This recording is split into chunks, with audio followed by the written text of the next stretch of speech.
Bienvenue dans cette nouvelle édition du Non-Stop Info. Au sommaire, les opérations d'exhumation et d'identification de la dépouille de l'ancien président assassiné en 1987, Thomas Sankara, ont démarré mardi au Burkina Faso. Une promesse faite par les autorités de transition. La capitale politique et administrative ivoirienne Yamoussoukro accueille la 23e session de l'Assemblée parlementaire de la francophonie. Près de 300 délégués seront présents à ce rendez-vous. La campagne agricole 2015 dans le nord camerounais a été lancée ce 25 mai à Gong, près de Garoua, une localité considérée comme un bastion de la production céréalière du pays et perçue comme idéale pour mettre en place l'agriculture de deuxième génération. Mais d'abord, le président rwandais Paul Kagame pourra-t-il se représenter en 2017 ? La Constitution le lui interdit. En poste depuis 2003, il a déjà effectué 2 mandats, mais selon lui, le Parlement acquis au parti présidentiel. Plus de 2 millions de pétitions auraient été envoyées en faveur d'une dérogation de l'article 101. Au Burkina Faso, c'était l'une des promesses faites par les autorités de transition après la chute de l'ancien président Blaise Compaoré, faire toute la lumière sur l'assassinat de son prédécesseur, le président Thomas Sankara. Sa dépouille enterrée à la va-vite en 1987 vient d'être exhumée. Ses proches souhaitent également que des funérailles nationales soient organisées. Ibra Radinja et Anne-Marie Borges. L'opération d'exhumation du corps présumé de l'ancien président Thomas Sankara, assassiné en 1987 lors d'un coup d'État, soulève plusieurs interrogations au pays des hommes intègres. Les ossements retrouvés dans la tombe au cimetière de Dagnoin, un quartier de Ouagadougou, vont à présent être expertisés afin d'essayer d'authentifier la dépouille. Si l'expertise confirme que les restes retrouvés dans la tombe ouverte ce mardi 26 mai sont ceux du leader de la révolution burkinabé, ce dernier devrait alors, selon de nombreux burkinabés, être enterré avec les honneurs en tant que héros national. Sur le plan judiciaire, plusieurs auditions ont déjà eu lieu, et notamment le 18 mai, celle de Mariam Sankara, veuve du défunt président. Toutefois, de nombreuses interrogations subsistent. La question de savoir à quoi cela pourrait servir, tout dépend effectivement de ce que nous disent les juristes burkinabés. Selon les règles de droit pénal national, un crime peut être prescrit au bout de 15 ans, 10 ans, 20 ans, 25 ans, tout dépend du droit national. Je ne sais pas ce qu'en dit le droit burkinabé. Les juristes burkinabés peuvent dire effectivement si au bout de 28 ans, ces exhumations peuvent éventuellement conduire encore une fois à des procès pénals. Après des années de blocage judiciaire, l'enquête sur l'assassinat de Thomas Sankara pourrait enfin connaître une avancée décisive. Reste à la justice burkinabé de faire toute la lumière sur le décès de cette icône du panafricanisme, mais le temps joue contre elle puisque les faits remontent à 1987.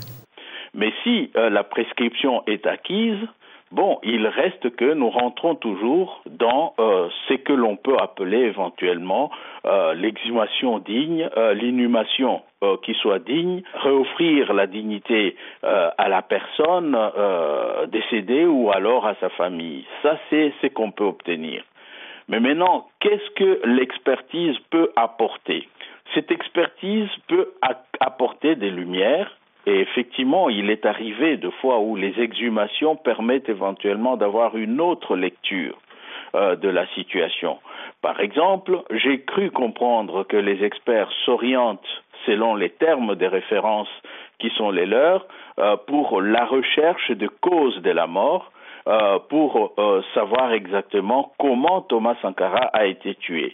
Rappelons que Thomas Sankara et 12 de ses compagnons assassinés le 15 octobre 1987 avaient été enterrés dans des circonstances troubles. En plus du cas de Thomas Sankara, l'expertise concerne les corps censés être ceux de 12 de ses compagnons. Les tombes de 2 d'entre eux ont d'ailleurs également été ouvertes cette semaine. Et c'est à présent tout un peuple qui attend de savoir par qui et comment celui qu'on surnomme Tom 5 et ses camarades de lutte ont été assassinés. En Côte d'Ivoire, l'élection du nouveau président de la Banque africaine de développement aura lieu ce jeudi à Abidjan, la capitale économique. 8 candidats sont en lice: le Malien Birama Sidibé, le Nigérien Akinwumi Adesina, l'Éthiopien Soufiane Ahmed, le Tunisien Jalou Layed, le Tchadien Kordje Bedouma, la Capverdienne Christina Duarte, le Sierra-Léonais Samoura Kamara et enfin le Zimbabwéen Thomas Sakala. Il ou elle succédera à Donald Kaberuka en poste depuis 2005. L'agriculture est un secteur clé au Cameroun. Il fait vivre plus de la moitié de la population et compte pour 20% des richesses du pays. C'est la ville de Garoua, au nord du pays, qui a été choisie pour le lancement de la campagne agricole de 2015, ce lundi 25 mai.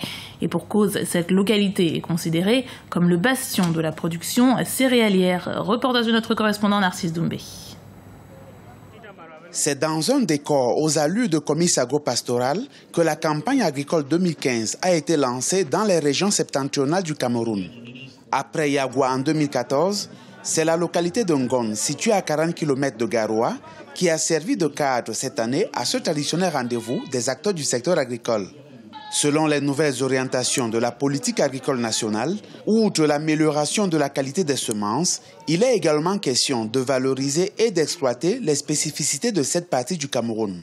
Dès cette année, nous allons lancer des pépinières pour produire des plants de manguiers qui seront distribués aux planteurs qui voudront les planter. Et je crois que d'ici 2020, nous pourrons avoir la possibilité de mettre de la mangue en bouteille, du foloré en bouteille, du citron en bouteille, de l'orange en bouteille. Bref, de transformer, d'aller donc dans cette optique, cette option de chaîne de valeur, ce qui permettra aux jeunes de la région du Nord de créer eux-mêmes leur emploi. Pour les producteurs, l'atteinte de ces objectifs passe par la prise en compte de certaines de leurs doléances. Nous demandons à ce que les intrants agricoles, en l'occurrence à l'instar des engrais, soient subventionnés et qu'une politique de production sémencière soit de plus en plus revue. Promouvoir la maîtrise de la gestion de l'eau, car dans une région où les populations sont totalement liées à la pluviométrie, rencontrent des difficultés dans l'approvisionnement en eau. Ceci nécessite l'introduction et la vulgarisation des systèmes d'irrigation adaptés à la région. Pour moderniser l'agriculture dans le septentrion camerounais, de nombreux projets seront mis en œuvre. Il s'agit entre autres de la dynamisation de la ferme sémencière de Sanguéré et de la création d'une nouvelle ferme dite de première catégorie à Lagdo sur une superficie de plus de 2000 hectares. Dans la même zone, un centre de services agricoles doté de plus de 20 tracteurs sera bientôt opérationnel. À Maroua, une unité de traitement de semences de céréales est déjà fonctionnelle. Elle peut conditionner jusqu'à 3 tonnes par heure.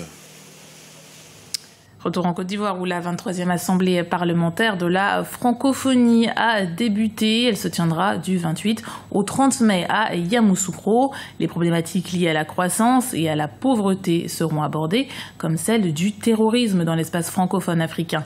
Ibra Radinjai. Yamoussoukro, capitale de la francophonie.